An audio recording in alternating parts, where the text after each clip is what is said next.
All right. So, good morning, everybody. Hello, and welcome to this webinar on using Rote Repertoire to teach composition. But I am so excited about this webinar. This is like a sequel to the previous webinar, which was a Q&A on teaching Rote Repertoire. I have the lovely Beth Horton helping me today. And she's going to be watching out for people who would like to volunteer. And if nobody volunteers, sometimes we're going to have people who are chosen. So it's going to be really, really interactive and fun. I really hope that you will enjoy today. So it's going to go for around about an hour and 15 minutes. And if you're at your piano, that's going to make it even more fun. I can see a few people who are at their pianos.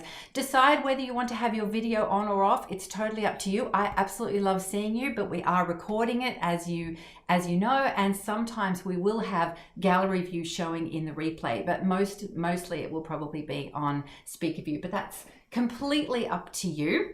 Okay, I thought we'd do a bit of a warm-up. Now, if you're at your piano, this is going to be a piano warm-up. If you're not at your piano, you can just tap things out on your legs. We're going to do the a warm-up that I've been doing with my students all term based on what I call the 4 Spanish chords. That's A minor, G major, F major, and E major. So why don't we have a go of that? So play A minor first, then G major, down the tone, F major, down the tone, E major. Okay, so I'm going to play you a pattern, and then I would like you to play it back. Now we're just going to have Beth come off mute just so I can get an idea of who's playing back, and but yours will be all different. So, all right, so play this pattern. Go.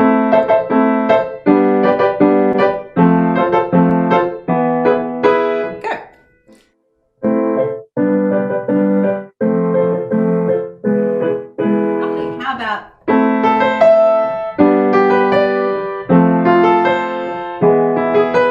just our 4 chords? A minor.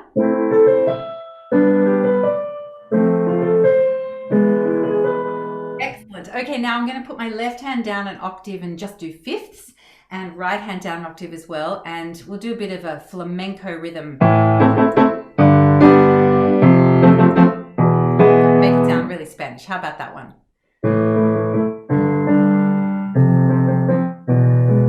Excellent. Okay, now Beth, if you were my student, this is what I would say to you. Beth, now you make up a pattern to play to me, and I'll copy it.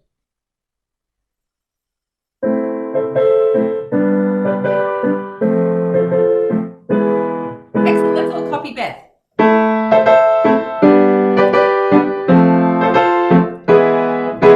Okay, Beth's going to give us another one, but then I want someone to raise their hand and volunteer to give us a pattern.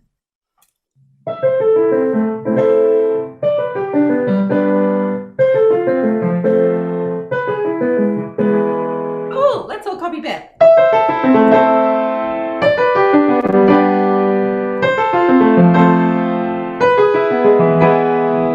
Okay, does anyone want to have a go? It's fun. Anyone want to have a go? Okay, Luann is saying she does. All right, so come off mute, Luann. Give us one to copy.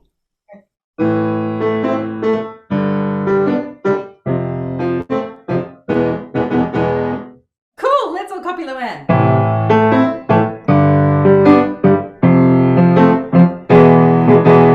Thanks, Luann. Awesome. Make sure you put yourself back on mute. And then anyone else? I can't see. Who else would like to? Beth, can you see someone raising their hand? Oh, yes. Oh, Sally. Sally's got her hand up. So come off mute. Give us one.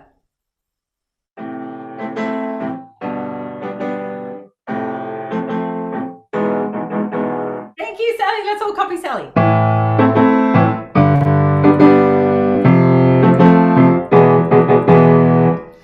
Okay, thank you, Sally. Now, sometimes I say to my students, okay, now, can you change the order of the chords and try to trick me?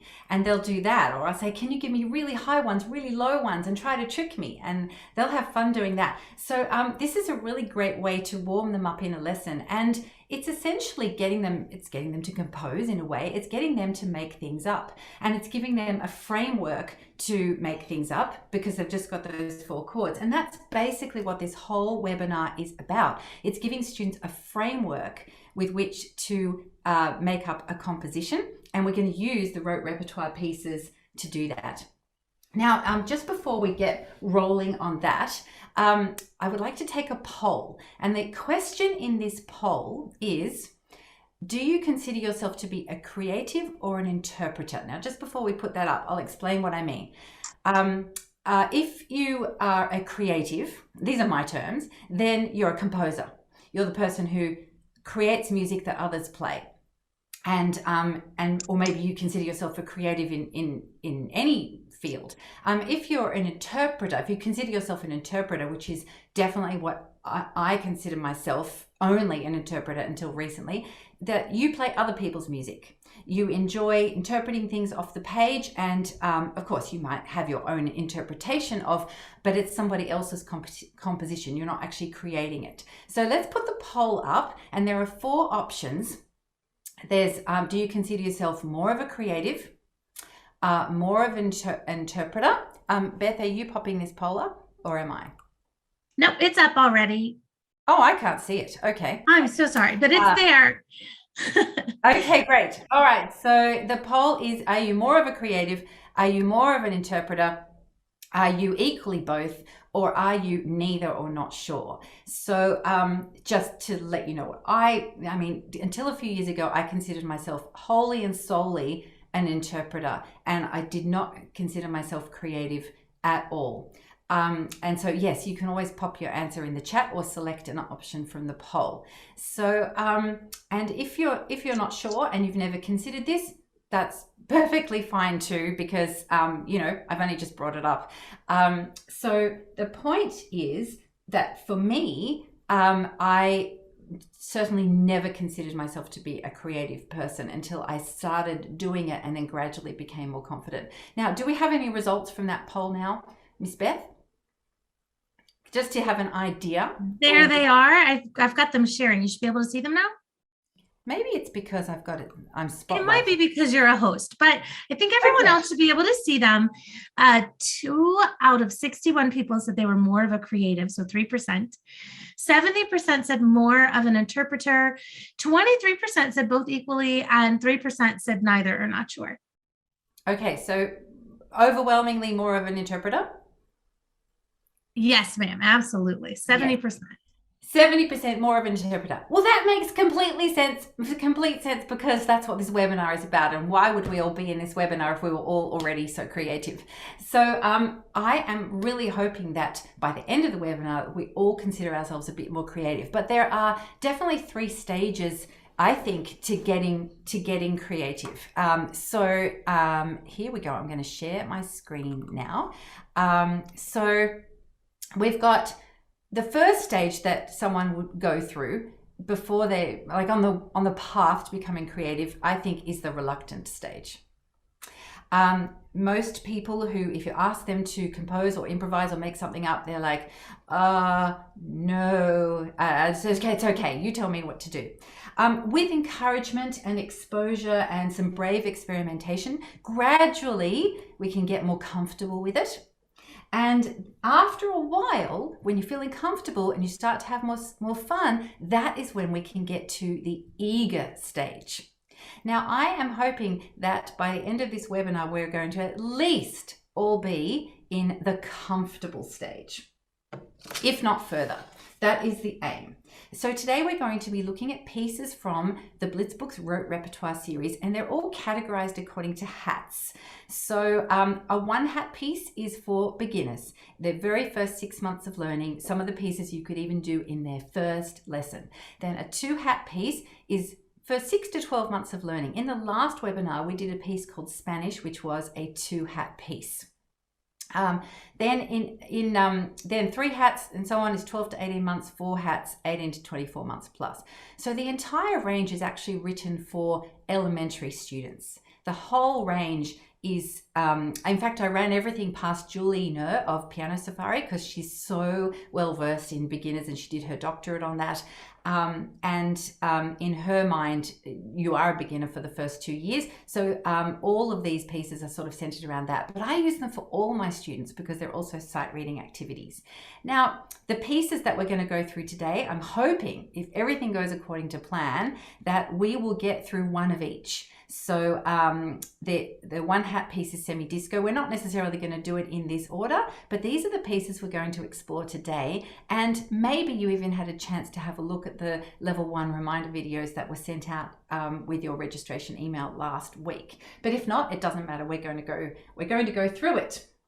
Okay, so each piece is written in 3 levels.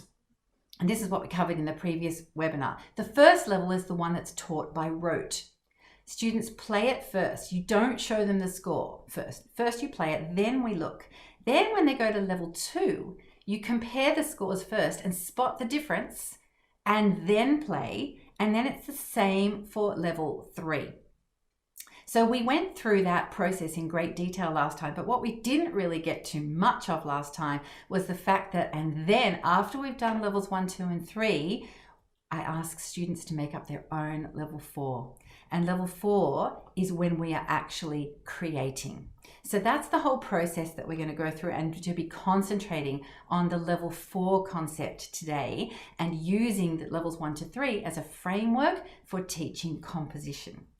So we'll start off with a 2-hat piece called Petals. Okay, so this is actually the one that you're actually going to be getting for free, which I'll talk about at the end of this. I'll talk about this at the end of the webinar, but here's the music for Petals. Hopefully you can all see this. Okay, right, so there is Petals. I'll just make it a little bit bigger because we're all going to try and play it today. Oh, that's actually level 3. Let's go back to, oops, that was a sneak preview. Let's go back to level 1. This is level 1 of Petals. Now, you wouldn't show students this piece of music to start off with. That is not the aim. We're going to learn this piece by rote. So hopefully you can see my fingers we're going to, it's in a really comfortable E major hand position. Left hand is just going to be playing E, A, and B. And right hand is just going to be playing these two black notes and E. So you would take a few minutes to teach this by rote to your student in the lesson, but you can all probably sight read this. So let's have a play of Petals level 1. Here we go. 1, 2, 3.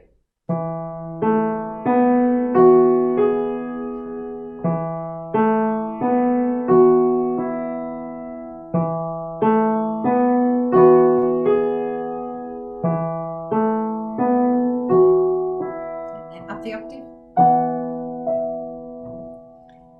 Okay, so that can be taught in just a few minutes. So they're playing their pieces. They're playing the piece. They haven't seen the music yet. We're not discussing the key signature of E major. We're not trying to understand theoretically what's going on. We're just playing the piece. So then we're going to spot the difference between levels 1 and 2. Here they are. So hopefully you can see this, and maybe you can say in the chat, can you see the difference? Can you spot the difference between level 1 and 2? We'll whiz through this a bit more quickly than we did last time. So you can probably see that in bar 4, we have, instead of, we have, and then we have that same change in bar 8. So we'd show students how to play that. And then it goes up the octave and PP in bar 9, which they've already been playing PP because that's how we taught it to them by rote. We taught them to play the last line softer. Okay, so that's level 2. And now let's just whiz through and have a look at the difference between level 2 and level 3. When you show this to students, they'll go, oh, what? Because now it looks really different. It looks really, really different. But actually all that's happening in level 3 is it's quite ergonomic. We've just got 5, 2, 1, 5, 2, 1. Just that we've already played these notes in the left hand, and now the right hand's just coming down and in sort of a contrary motion way.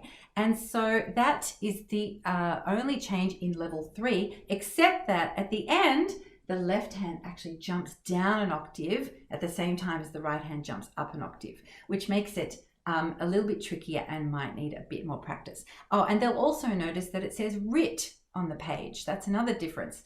And the writ makes it much easier to get ready for the octave jump. So now what we'll do is I'll show you, here's level 3, and I'll let's all have a play of level 3, because this is the piece that we're going to use as a springboard for composition. 1, 2, 3.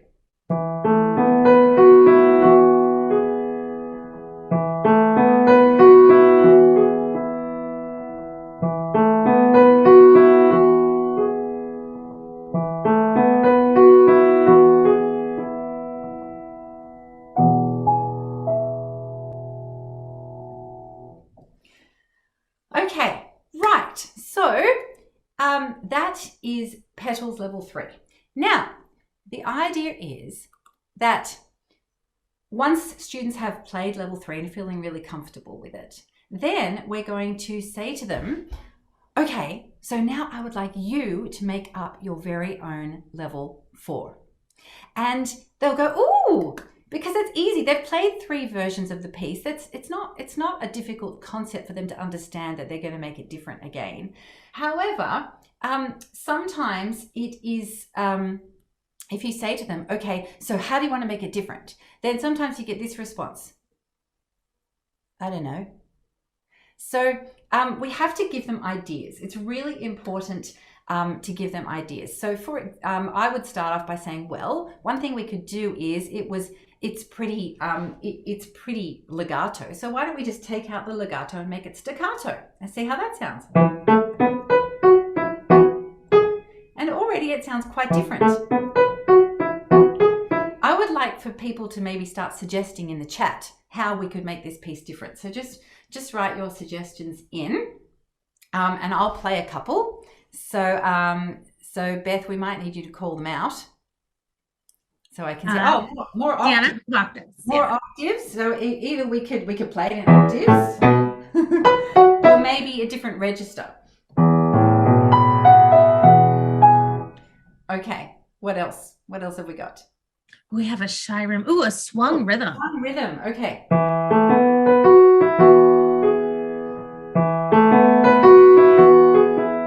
That's cool. Okay, so in fact, why don't I go to the whiteboard and let's actually make a list.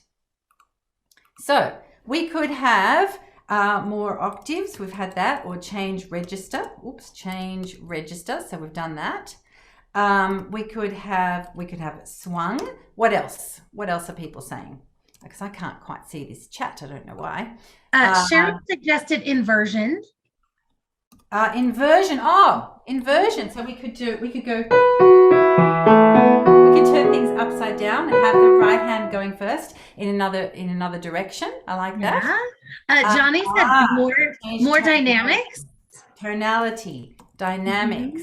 Lovely. Oh, the time signature. Okay. Maybe I don't need to type this up because we are seeing it. Use flowing quavers only. So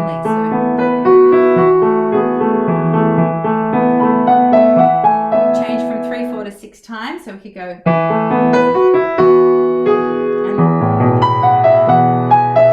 And this is cool. Add more notes, double notes. This is awesome. Okay, this is great. So, there's lots of ideas coming there. All right, so once you show your students a few different things, then they start often coming up with ideas for themselves. But sometimes you could show them a whole bunch of things, and then they're a little bit overwhelmed for choice and they don't actually know what to do. So here's another idea of how to get all the changes together that you might like. I'm going to share my screen, show you my iPad. I'm going to mirror my iPad because I've got the app Decide Now loaded up here.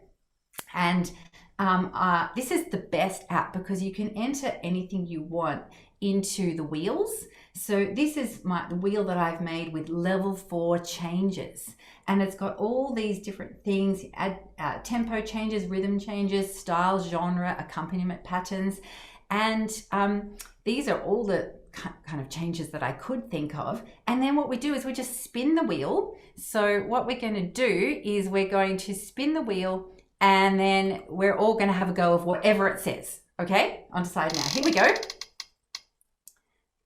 Oh, we're going to add a coda. All right, so let's play. We're going to play the last line. I know you can't see the music anymore, but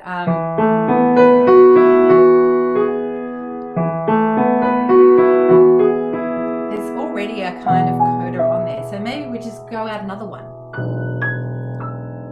and get even softer and even slower. Okay, what about if we have... Oh, we're going to change the rhythm. So somebody suggested that we could make it dotted rhythm.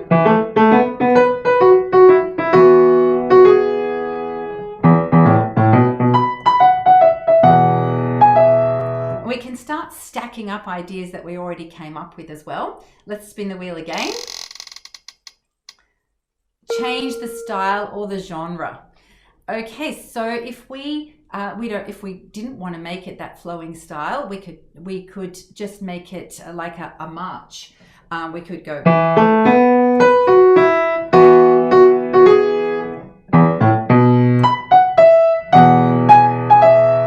Then we'd probably change the title because it doesn't really sound like petals anymore. But that's the cool thing, is that when you have all those changes there, and then students, the anxiety of having to choose for themselves is taken out of it, it helps them experiment a little bit more.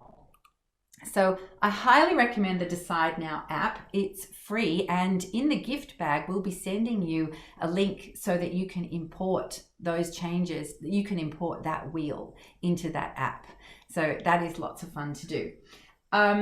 So in each pack that I have put together in the Rote Repertoire series, I've made a video tutorial of how to teach level 1, how to teach level 2, how to teach level 3.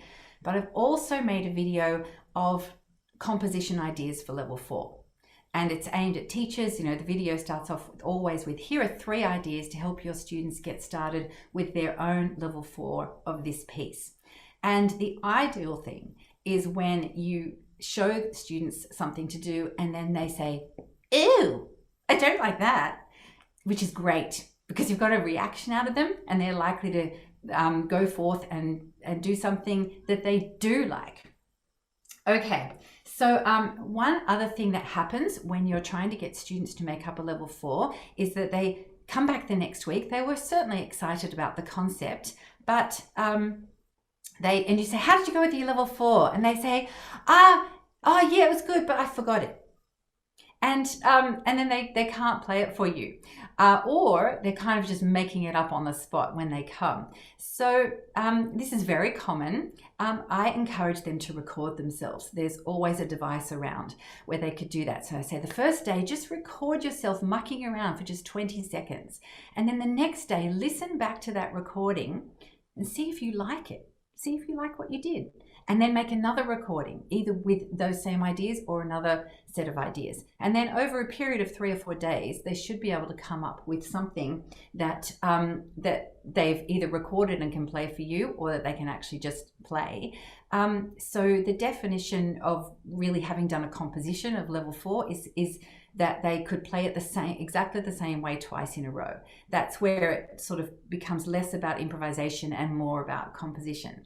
So we do want them to sort of solidify it into an actual composition that they've done based on the framework of petals or whatever piece they're doing. And the other thing I'd like to say is I never ask them to write it down. Music notation is a whole separate skill set, which can be very time consuming. And the idea is not to be notating it. The idea is to be listening and experimenting and just trying to be comfortable, trying to be eager even, making sure we're moving away from the reluctance that students sometimes have of just trying things out. They need to not be scared. There's no such thing as getting it wrong. The phrases that I use with my students are, okay, there's, you know, the phrase right or wrong, there's no right or wrong. I say, well, there actually is no wrong. There's only right. You cannot get this wrong. It's only a question of, do you like it? And the other phrase I use is, I say, okay, so you know the phrase trial and error. You know, it's all trial and error. And they say, yes. And I say, well, there's actually no error. It's all trial. You just do it. And you just try things out, and it's just, do you like the sound? Do you not like the sound? That's all it is.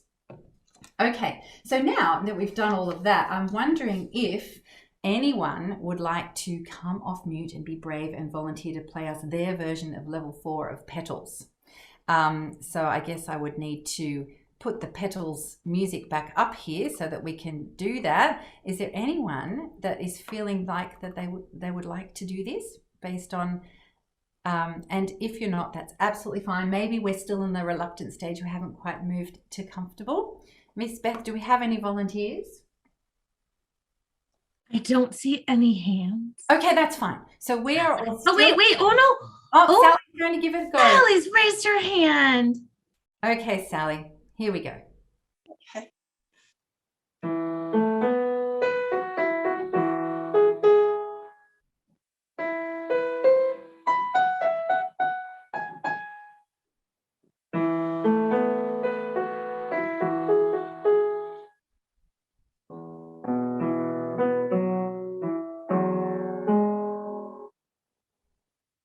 Oh, let's give Sally a clap.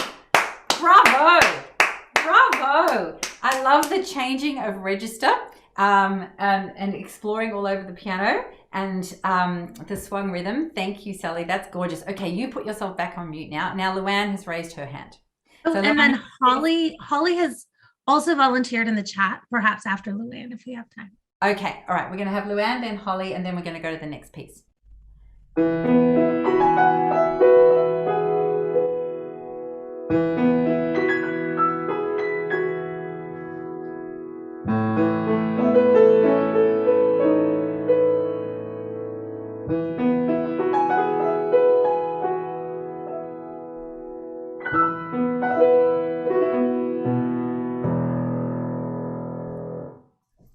Bravo.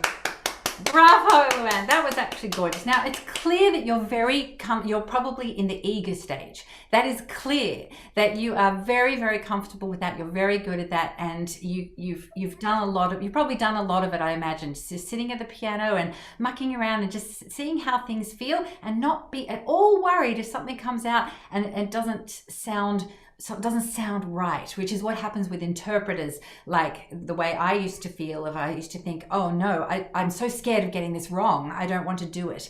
So how wonderful that you feel like that. Okay, Holly, come off mute and give us a go. Bye.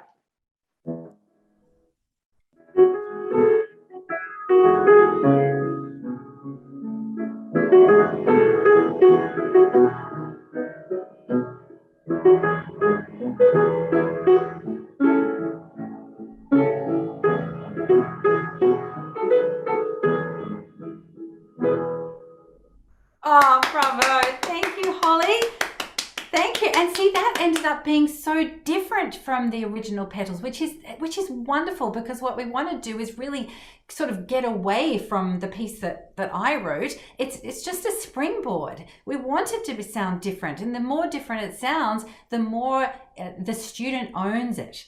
And which is so cool. Okay, we're going to have Jane. You've raised your hand, so Holly, you go back on mute. And Jane's going to have a go, and then we will move on. Oops. I just can't. Oh, it's all right.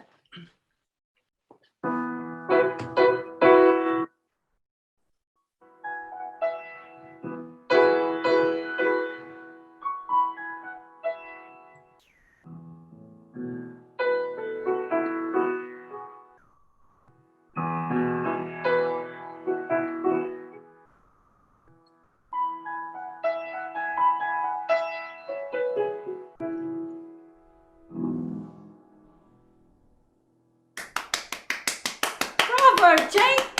That was gorgeous. It was so improvisatory and use of the chords and all the flowing bits. Oh, I am so excited. I'm just so excited. This is great. Now, your students can do this.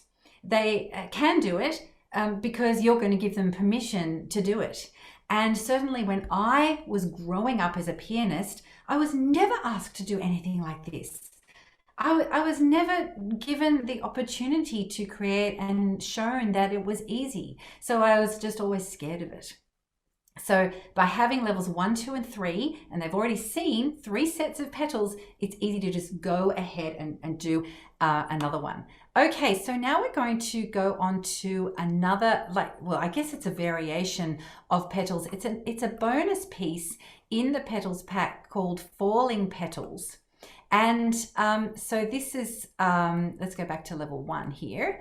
And let's have a sight read of Falling Petals. The reason why it's called Falling Petals is because the left hand is literally falling now. It looks very similar, doesn't it? It looks very similar, but the left hand actually falls to C sharp minor. So to all black notes. So our hand position changes from all white notes to all black notes. So let's have a play of Falling Petals. We're just going to whiz through these 3 levels because then I want to show you a student composition based on this piece. Here we go. 1, 2, 3.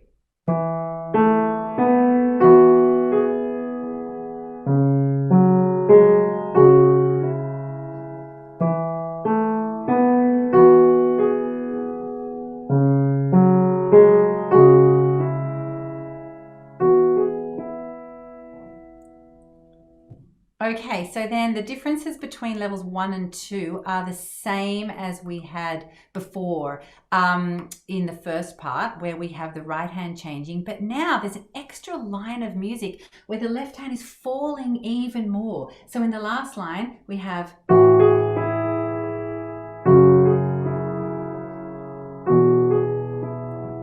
so it's just a slight extension of the piece, and this one is actually classified as a 3-hat piece because of the constant changes of position in the left hand. So then the change to going from level 2 to level 3 is the same. We just have now the right hand in the flowing quavers. So let's all play level 3. Now, obviously, you wouldn't be asking your students to suddenly sight read level 3 like we're doing now, but because we're all teachers and we understand the concept, that's what I'm getting you to do. All right, here we go with Falling Petals level 3. 1, 2, 3.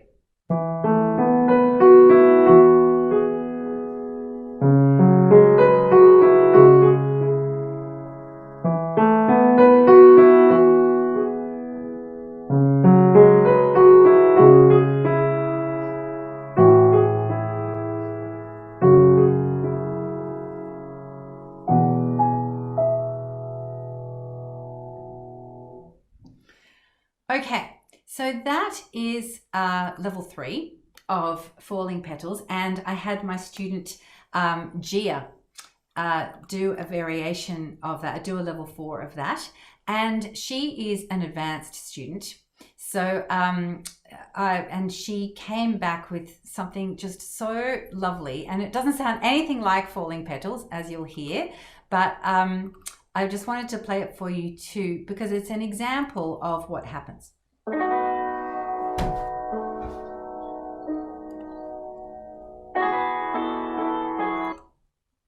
Oh, I'm sorry. We'll go back to here.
Okay, what did you think of that?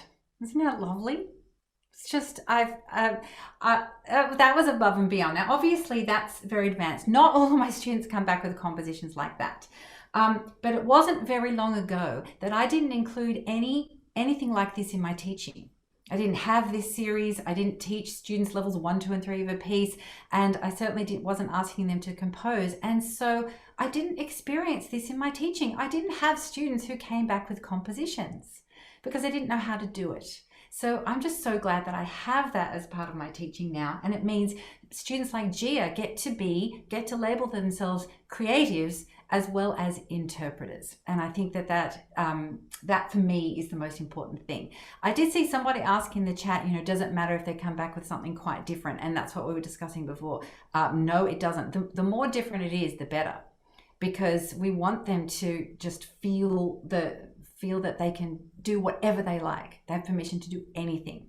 So are there any other burning questions before we go on to the next piece that anyone has? Okay, right, we're going to go on. So the next piece is probably my favorite one in the whole series. It's a piece called Revving Up, and it's probably the most advanced, one of the most advanced ones in the series. It's a 4-hat piece, and it's a little bit jazzy, and it does use the whole range of the keyboards. So I'm going to show you now Revving Up, and we'll just go to level 1 first. So this takes up the whole page, and now in terms of being able to see the keyboard as well, I'll just have to see if I can extend the view and get it to be a little bit higher range here. Okay, so because we're going to be down the bottom in the left hand, we're going to have these 4 notes down here. D, B, C, C sharp. This is our ostinato in the left hand. So we have that pretty much all the way through. And the right hand is just going to use 3 notes, F, G, and A flat. So this is, again, still quite ergonomic. All the pieces that I've written feel very comfortable under the hand, because that's very important to me from a Taubman point of view. I actually have run every single piece past Brenda Hunting because she's a Taubman teacher, to make sure that it feels nice for students to play. So we've got this in the left hand, and then just the F, G, A flat in the right hand. That's for the first half. So sometimes I would teach this by semi-rote. Sometimes for a more advanced student, I would put this music in front of them and just sort of orientate their hands about where they're going to play. Then in the second half, we've got this rhythm. Now that one, I certainly would definitely teach by rote, and because it's quite a tricky rhythm to read, but it's really quite easy if we're just clapping it first. Sometimes I ask students, what did they have for breakfast? And they'll tell me some breakfast things, and we might end up with muesli and oats and milk and wheat bix. So muesli and oats and milk and wheat bix. If you're not Australian, wheat bix is a very popular Australian cereal in the mornings. So getting them to play that, internalize that rhythm is really good. And then there is a long first time bar, and then it goes back to the beginning. So I'm going to play level 1 for you now, and I hope that you will feel like playing along with me. Here we go. 1, 2, 3, 4.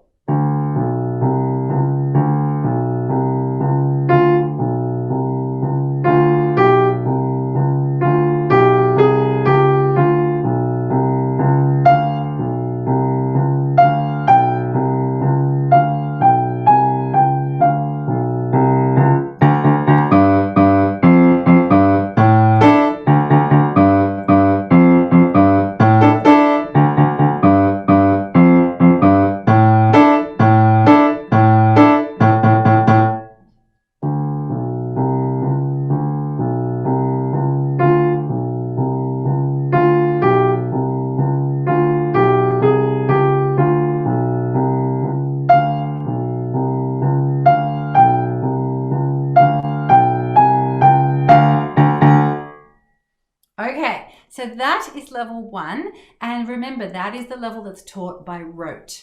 So if you have an older student doing it, you might show them the music first, but for younger ones, they're going to be taught that without looking at the music first, and you can send them the level 1 reminder videos so they can practice that at home.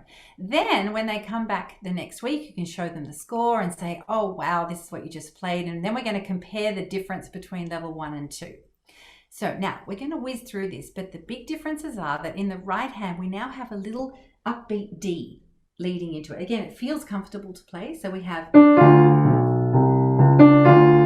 other notes are the same, but there's a little lead in with the D.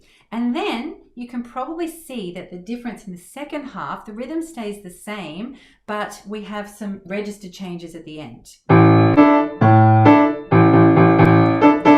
And I teach my students that when you see notes suddenly jump a long way down or suddenly jump a long way up, that's usually an octave jump. We can predict that. When I'm sight reading fast, I'm predicting an octave. I'm not really stopping and trying to count down 3 ledger lines or 4 ledger lines. Some music is written with octave signs, some music is not. But it's a great thing to sort of alert them to that. So let's just quickly whiz to level 3 though and see what the changes are going from level 2 to level 3.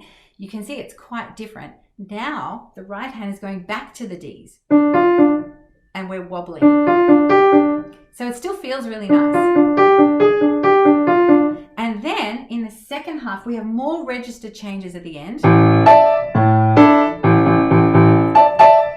And there is I think in level 2, sorry, there was a change at the end. We had that different ending at the end, forgot to bring that up.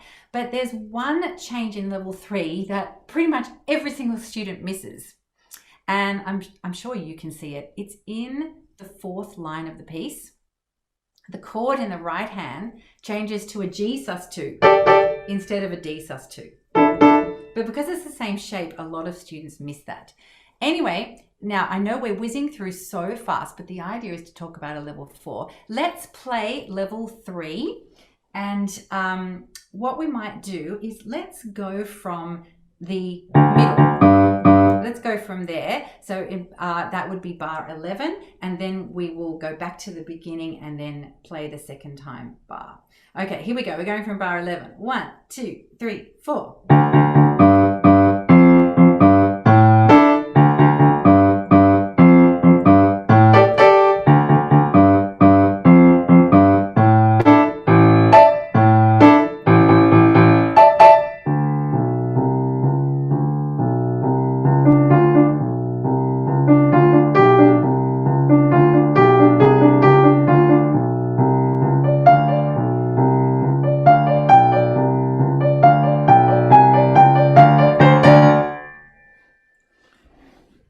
Okay, so that is a really, really fun piece. And as I said, it's probably my favorite. So what I'd like to show you now is Jeremy's revving up level 4. Now, I just need to tell you a tiny bit about Jeremy. He finished high school last year. He decided that he wanted to come back to piano and do his grade 8 AMEB comprehensive exam because he'd never got that high. He'd only ever played classical music. He wanted to do a comprehensive exam, and his sight reading really needed some work. So I gave him this piece, Revving Up. We did it like in a semi-rote fashion, and it was really to help his sight reading. And then and he quite enjoyed that. But then I just gently suggested, hey, why don't you just see if you can make up a level 4? And he went, oh, okay. And he went home armed with Mozart and Chopin and a level 4 of Revving Up. And this is what he came back with.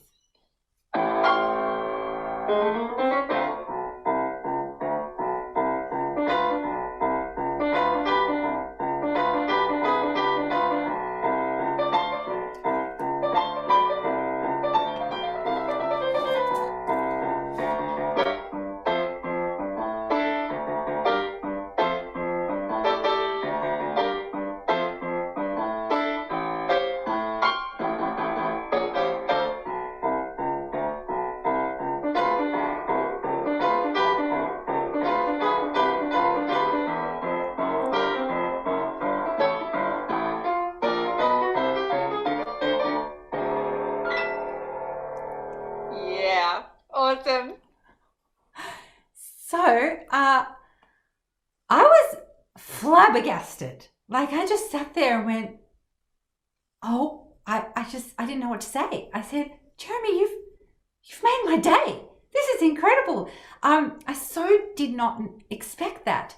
And That's obviously very advanced, but I didn't teach him how to do that. He just did that. But my point is that in my previous mode of teaching, probably until 4 years ago, so 3 decades of teaching that I did, I would never have discovered that Jeremy could have done that. We would just been going through a grade 8 AMEB comprehensive exam, classical music scales, the odd list D that might have been contemporary, but I would never have found out that he could improvise in jazz and enjoyed composing like that. Now, the thing is, let's get real. Not all students are like that. So now what I want to do is show you a more beginner student version of a level 4 of Revving Up. Now this is Sam. He's a transfer student. And so you'll see his technique is still in development. You'll see lots of flat fingers. And what he did is he made up a song to it. Now I need to tell you the lyrics before you listen to it, because they are a bit hard to hear. So he's actually the student that came up with muesli and oats and milk and wheat bix. And he decided to put a song to the rest of it. And the lyrics are, he wanted to make a cake, but he couldn't because he didn't have any flour in stock. So he was so he ended up eating muesli and oats and milk and wheat bix. So he's going, he wanted to make a cake, but he couldn't. He does a great job coordination wise. Okay, here's Sam.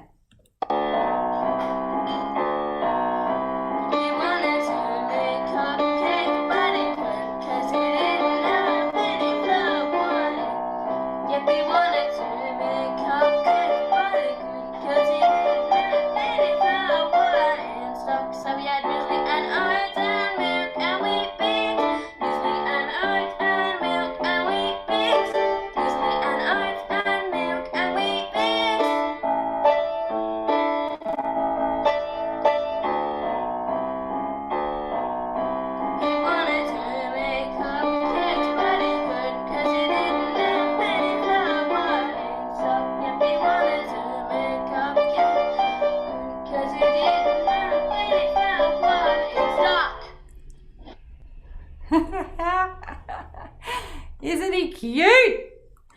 Okay, so cute. And I actually have tried playing it and singing the lyrics while he did it. It's really hard. So that was just gorgeous. Now the final piece that I'm going to show you today is a one-hat piece called Semi Disco. And the reason why I'm going to show you this piece, the reason I'm saving this till last, is because I did a whole studio challenge with it. I taught this piece to every single person in my studio, no matter what age or ability. And most of my students are late intermediate, let's say. So, like between 4th and 6th grade at the moment. Okay, so this is the piece called Semi Disco, and we'll just whiz back to level 1 here. So it's called semi-disco because it has a disco feel and it has semitones in the right hand. All of my pieces are named according to either something pedagogical or because of the mood or the genre that it represents. So I've always tried to think quite carefully about the titles. So I taught this by rote or semi-rote to all my students, and it's very, very simple, as you can see. So we have a little semitone, little chromatic movement in the right hand, and the rhythm is. Now, this is really important to teach by rote because we would never expect students to read and understand a quaver rhythm and then a motif starting on the second half of the beat. A great way to teach this is to get students clapping sort of left, right, right, right on their legs, left, right, right, right.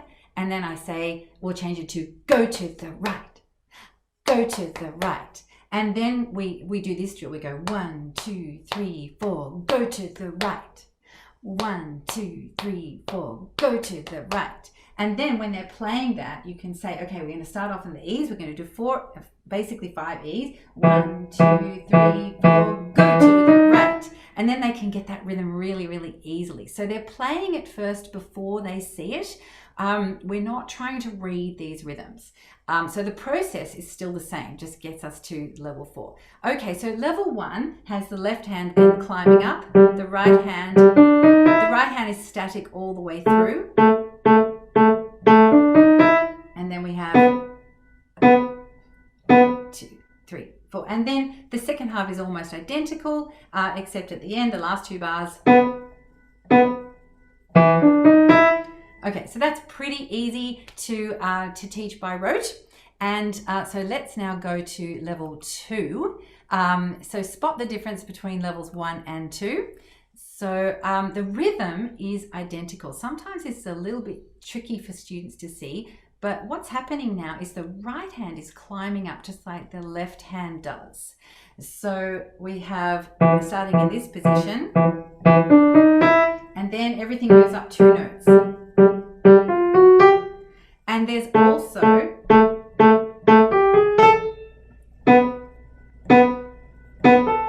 we actually do have a right hand motif in bar 8, which is a little bit different to what it was. There's something in bar 8 as opposed to nothing in bar 8 in level 1. So once again, whizzing through, because we can all pretty much sight read this. Now the difference between levels 2 and 3 that your students will spot, their eyes will often jump to whatever is most different. So that is bar 8. So now we have a little extension in bar 8, and you teach this by rote because it's quite a tricky rhythm to understand. So I just say there's a bump bump in it's. We've got bump bump. There's an extra bump bump in bar 8, and then right hand at the end goes up an octave. So we're all going to play level 3 together now, and I've got a bit of a surprise. We're actually going to use a backing track. I'm very excited to announce that there are going to be backing tracks with all the Rote repertoire pieces. I've had an ex-student of mine, Lucy Kong, compose them for me, arrange them for me, and she's been my student. She was my student from when she was 4. She's now a lot older than that. She has a child of her own, and she's a teacher, and she's very, very supportive of the whole Rote repertoire series. So we're going to play along to the backing track. I hope you can hear this. I'll give you a very quick count in. And let's play level 3 of semi-disco. 1, 2, 3, 4.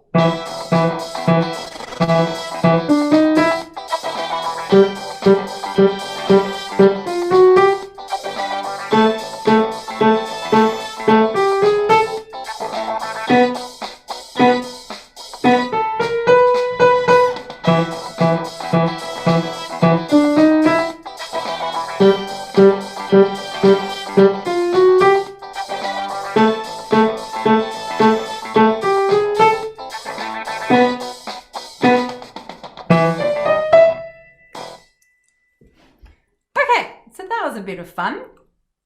All right, so now I'm sure you're already having thoughts of how you could change this piece. I hope that you are.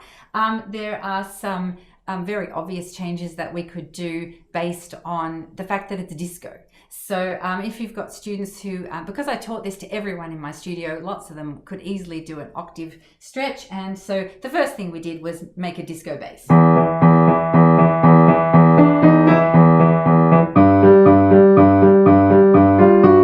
So that was fun for all the older students to do straight away. We could put the rhythm in bar 8 into every bar. So we went through all the changes, just like we've been talking about this whole for the last almost hour now. And we did the thing about putting it into decide now. We had the wheel. Another thing you could do is make a list of all different changes, number them, say 1 to 16, and get one of those really cool multi-sided die, like a 16-sided die. Roll the die, and whatever number comes up, that's what change you have to do. So there's lots of different ways to get students to change pieces, but also getting them to use influences from the repertoire they're currently playing works really well. So if they're playing, Iron Audi, and they love that contemporary feel, then you can get them to do the sort of the power octave thing with pedal and go step up or go over the top and completely change the style. So I did this with all my students, and what happened was we spent all of term 4, which is 3 months from October through to December in Sydney. We spent all of term 4 on every lesson we worked on their level 4s a little bit more, because everybody performed their level 4 of semi-disco in my end of year studio concert. And this was the whole studio challenge. So it was so exciting because at the concert, I sat down and played the original, and then we basically had 24 remixes of semi-disco, and they all sounded so different. So I just wanted to play 3 of those for you today to give you an idea of what happened. So the first one is Elsie. Now, Elsie really loved the power octave. You'll hear her do this. You'll hear her do this. And then she follows the same chord progression as semi-disco. So she ends up with a beautiful chord 3 in it. It's really quite a sophisticated rendition of semi-disco.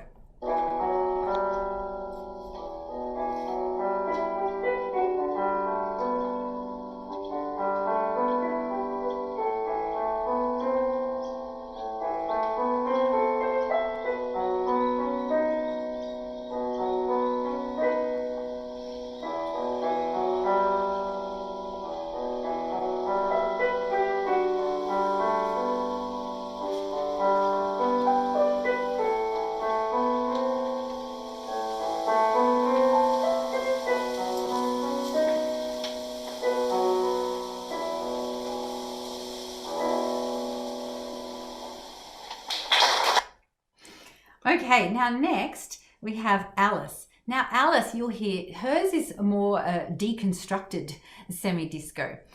She was picking and choosing different elements and then just popping them here or there, and it was a little bit disjointed. So I had to talk to Alice a lot about the use of repetition. I remember hearing in a conference session by Forrest Kinney, who is such an amazing man, amazing composer and improviser.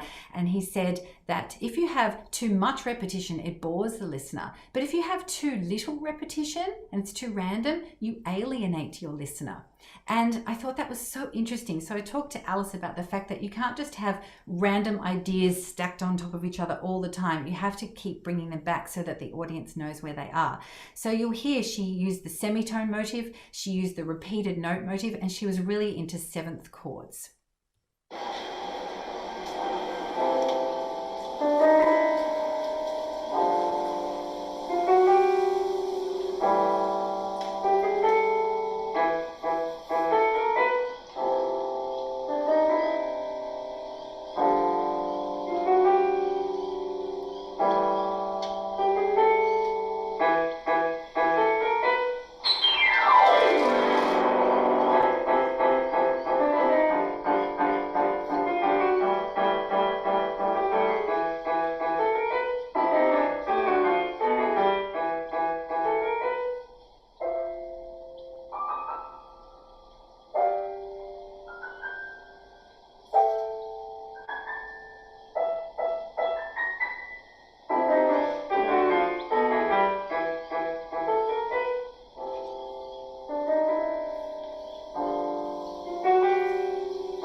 Okay, so that was so different from Elsie's and from everybody else's. But everyone in the audience could totally understand what was going on. And so that was a really cool part of it as well. Okay, and then next is Alexandra's. So now she also is very into the ballad sort of contemporary style, but with Alexandra we put in a B section. Quite a few of them composed a B section because we had time to do that. So we talked about the fact that it needed to be contrasting You could even use slightly different chords. You could break away from the main ideas, but then it's important to bring the main ideas back again. So, and that led us to discussions about ternary form, and it was just a wonderful exercise to be able to talk about how pieces are constructed and what makes an audience feel comfortable when they're listening to it. So here's Alexandra's. She was also a big fan of the power octave, but hers, she goes over and keeps going in a chord progression. Keeps going over with a triad. You'll hear that.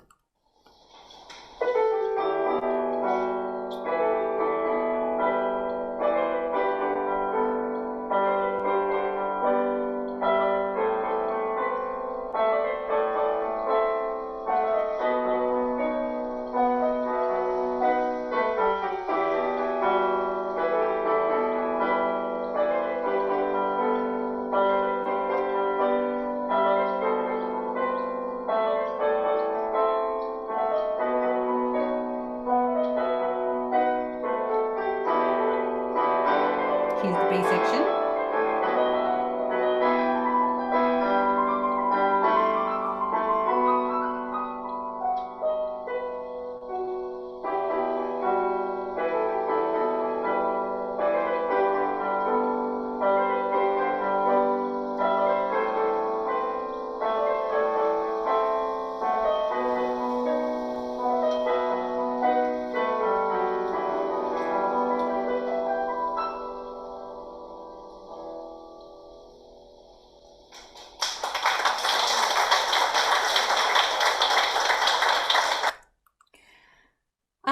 So that ended up being the most wonderful exercise and an experience for me with my students and all their families.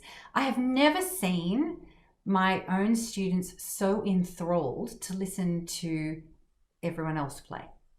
So it was just wonderful. The whole audience was enthralled because the parents had certainly heard the original version of Semi-Disco enough to recognize it, and they knew what their child's variation on it was, and it was wonderful to hear all these other versions of it. It was like chaos theory. You know, there were no two the same, and it wasn't boring. It was just really exciting for them to look forward to what everyone else had done with it. So that is probably the most fun I've ever had in a studio concert. Plus the fact that was at the end of 2019, which was the last time we had people in our house, basically. So I do miss that. I think we'll be doing an online version again at the end of this year. But that was a really great exercise. So are there any questions before we move on to the next bit where we're talking about freebies and goodies? Any burning questions? Beth, did anyone ask something in the chat that I missed? I haven't seen anything that we've missed so far. A good active chat though. Okay, excellent. Yes, love a good chat. Fantastic. All right, so let's talk about all the freebies and goodies. So your upcoming gift bag. So look out for the email that is coming. You're going to be getting free studio licensed PDFs of levels 1, 2, and 3 of Petals. And studio license, I'm sure you know what it means, but just to clarify, what that means is that you are licensed to give it to every single student in your studio. And all of the music in the Rote Repertoire series, the digital series, is studio licensed. So it's a one-off purchase and you can distribute it to all students. And hopefully your students would be happy to pay for their music, because we want students to pay for music, but it means that they're only paying a tiny, tiny weeny fraction of what they would normally pay for a whole piece. Then there's also going to be a discount coupon for the rest of the Petals pack, which includes the piece Falling Petals, and it includes a backing track to that. So that'll be $1.90 instead of $9.90. All the dollar values I'm talking about today are actually US dollars, because we can only have one currency on the site. Now there's more, but I just want to quickly show you a video I did earlier of what it looks like on the Rote Repertoire site. Okay, so here I am on the Blitzbooks Rote Repertoire site, where this is showing all the packs and bundles that we have here. But what I wanted to actually show you is this category part up here. If we select one hat, it's going to show the 18 different one hat pieces that are available on the site. All of these pieces are suitable for students in their first 6 months of learning. And at the top there, you probably saw there is a one hat bundle. So that's a selection of 6 different pieces that are all one hat. Okay, so if we just go back now, I wanted to show you in the 2 hat category, we have our piece Petals that we're getting free PDFs of today and that we learned. If we click on Petals, I just want to show you this is what it looks like if you get the rest of the pack, which is only $1.90. Then in addition to having these PDFs, you will get the video teaching tutorials and composition ideas for level 4 and the teacher guide. And then further down here, this is where the PDFs are. And if we go even further down the page, we can see that we've got the audio tracks, levels 1, 2, and 3, and a discussion forum. So there's also over here a bonus piece of Falling Petals, and that is available, including a tutorial with all the levels of Falling Petals. That is available in the pack for 80% off. So I just wanted to show you that. Okay, so that was just a very quick little tour of what it looks like actually on the site. What you're also getting are the backing tracks included. So we're gradually putting all the backing tracks into the pieces, but certainly there will be backing tracks available for all the pieces that we did today. And so in your gift bag, you also get a 60% off coupon for Revving Up, which brings it down to under $4, and a 60% off coupon for Semi Disco. So the usual price of one piece is $9.90. If you have 10 students, that means that they would pay less than $1 for this piece. If you have obviously more than 10 students, which most people do have at least 20 students, then they would be paying less than 50 cents for one piece. There's also an extension of the free trial to the mini monthly course, so mini monthly membership. So this is a very economical way to get Rote Repertoire, because every new release that comes out is $9.90. So even at $8 a month, you're already saving on the new release. But what you get in your free month is you get there are 6 packs, 2 of which are free anyway, and you get all the teacher guides and the videos and the audio tracks, and then each month there is a new release put in there, and you get 1 month's access to every single new release. So that's the value that you get for free, and that will be a link to that in your gift bag, and you can cancel anytime, but if you choose not to cancel, it's actually a really economical way to experience that library. And there are 3 different sampler subscriptions. So the 6-month Sensation has more packs in it to start with, and the 1 Year Wonder has even more packs in it to start with, plus you get the new release every month. So they are really economical. If you're more interested in full access to have the whole library, the whole library is currently valued at over $1,500 US, and there's more pieces going in there all the time. So every year the library grows in value. So these are still an economical way to have full access, and the idea would be that you would divide this cost amongst your whole studio as a resource fee perhaps, or a repertoire fee. Just like you would ask them to purchase a book, you just charge them a fee so you can have full access. Okay, now you can actually win some full access by participating in our Spanish challenge. So Spanish was the piece that we did in the last webinar. You will get a link to that in your gift bag. And the idea is to teach Spanish to your students, get them to create a level 4, post the level 4 on the Blitzbooks Facebook page, and use that hashtag, and then there will be a draw for 1 month full access, which is really exciting because it gives you all of those pieces, access to all of those pieces. So now at the moment, the only people who have posted level 4 Spanish videos are myself and Paul Myatt, and we're already both lifetime members. So we already have full access. So I would love to see more level 4 Spanish. And speaking of Paul, he has very kindly offered through BlackRock Music 20% off the Blitz Books range for the books. So there's all theory books and sight reading books, and there's also a book version of the Rote Repertoire pieces that only contains 20 pieces in it. So that's a fraction of the whole library. Each piece is still in the 3 levels. But if you prefer for your students to have an actual book, which a lot of us do, because instead of having pieces of paper flying everywhere, there's 20% of that go to BlackRock Music.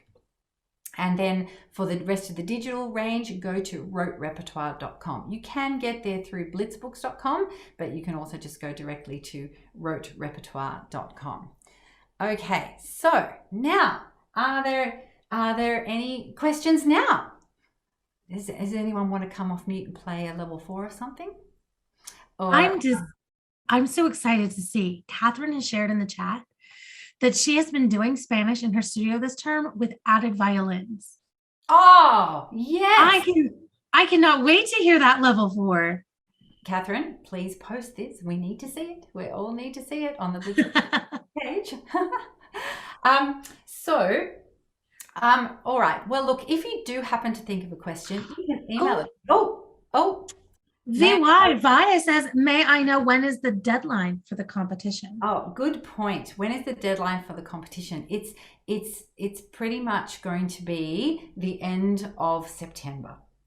So that is apparently when Sydney comes out of lockdown. It's also my birthday. It's also the date that my full vaccination will take effect. So that's very exciting. It's an exciting time. And that's when we want level 4 Spanish to be posted by, please. Okay, to be in the draw for full access. So end of September, last day of September? By my birthday, 30th of September. Give it to me as a birthday present, everybody. I love it. Okay, yeah, and then that would be nice. Okay, maybe Jane, Spanish happy birthday, level 4 Spanish happy birthday. Okay, so look, just to summarize, I originally composed these pieces as a vehicle to teach students how to sight read better, because I wanted to get from rote to reading. Rote teaching is a wonderful way to get students orientated comfortably on the keyboard and playing things that they cannot yet read. But by actually getting them from rote to reading in 3 levels, and then encouraging them to do it level 4. I composed these pieces to help students how to sight read, but what ended up happening is that we've really enjoyed the level 4s so much, and that has become a huge part of my teaching now. And it's always been fortuitous. I didn't really set out for that to happen, but it's been this wonderful, wonderful journey, for want of a better word, for me, because now I include that in my teaching every week, and it's actually the biggest part of my teaching philosophy. Once students are creating, then they are truly, truly engaging with the music. Yes, it's great to be able to sight read. It's great to be able to read other people's music and play it. That's a wonderful skill. But also to be able to create your own means that I feel then you're more of a holistic musician. And it's so important. So I am grateful that I discovered that in my own teaching. So these pieces really do give you an opportunity to have that holistic approach in your studios, because we're using some rote, we're using sight reading, we can discuss things as we see the changes in the scores, and then we're encouraging them to create. So if there's no other questions, then we might sign off. I'm just going to let you know that the replay will be available within 48 hours. Please give us 48 hours, and then your gift bag will come soon after that. And I thank you so much for coming and watching this webinar. And it's been just a true delight to see everybody participating and smiling. And I hope to see you at the next webinar. Thank you. Bye-bye.